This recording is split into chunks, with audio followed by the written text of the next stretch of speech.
Donald Trump di ujung tanduk. Lagi-lagi wacana pemakzulan menguat setelah kontroversial. Masalah Gaza, Trump, dan pemakzulan. Drama politik yang terulang lagi.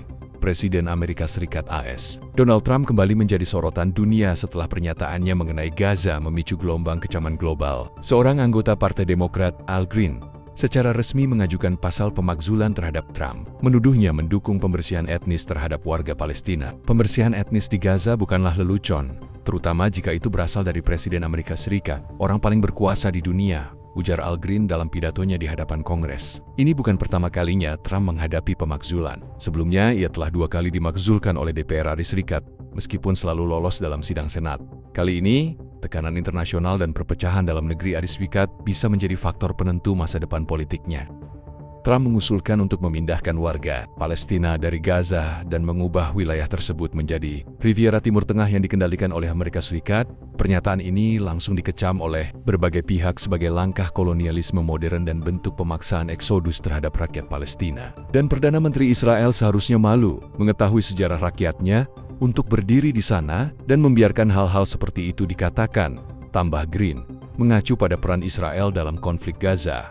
Pernyataan ini juga mendapatkan reaksi keras dari komunitas internasional, termasuk PBB dan berbagai organisasi HAM yang menilai tindakan Trump sebagai langkah ilegal dan tidak bermoral.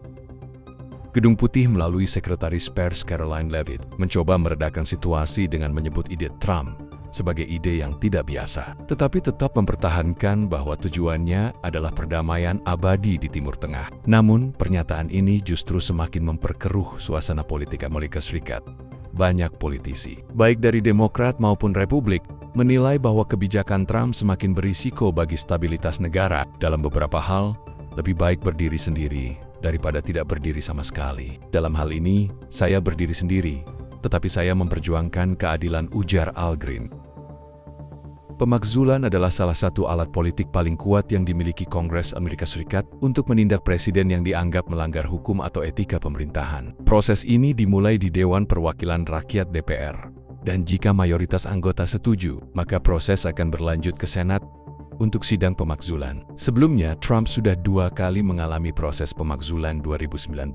Trump dimakzulkan karena menyalahgunakan kekuasaan dan menghalangi Kongres dalam kasus Ukraina. 2021 Trump kembali dimakzulkan karena menghasut kerusuhan di Gedung Capitol pada 6 Januari setelah kekalahannya oleh Joe Biden. Namun, di kedua kasus tersebut, Trump berhasil lolos dari pemecatan karena Senat yang mayoritas dikuasai Partai Republik tidak memberikan suara yang cukup untuk memberhentikannya. Jika kali ini pemakzulan benar-benar terjadi, apakah Trump akan mengalami nasib yang sama?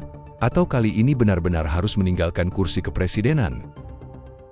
Keputusan Trump tentang Gaza tidak hanya menuai kritik di dalam negeri, tetapi juga memicu reaksi keras dari komunitas internasional. Negara-negara Timur Tengah, Uni Eropa, dan bahkan sekutu dekat Amerika Serikat seperti Inggris dan Kanada telah menyatakan kekhawatiran mereka terhadap kebijakan tersebut. Organisasi HAM dan PBB juga telah mengecam kebijakan ini sebagai pelanggaran hak asasi manusia dan mendesak pemerintahan Amerika Serikat untuk membatalkan rencana tersebut. Saat ini, Trump menghadapi pertarungan politik besar yang bisa menentukan nasibnya di Gedung Putih dengan tekanan yang semakin besar dari berbagai pihak. Baik di dalam maupun luar negeri, nasib Trump masih menjadi teka-teki. Apakah Trump akan kembali lolos dari pemakzulan seperti sebelumnya? Ataukah kali ini langkahnya benar-benar terhenti? Yang jelas, drama politik di AS belum berakhir, dan seluruh dunia akan terus mengawasi bagaimana peristiwa ini berkembang.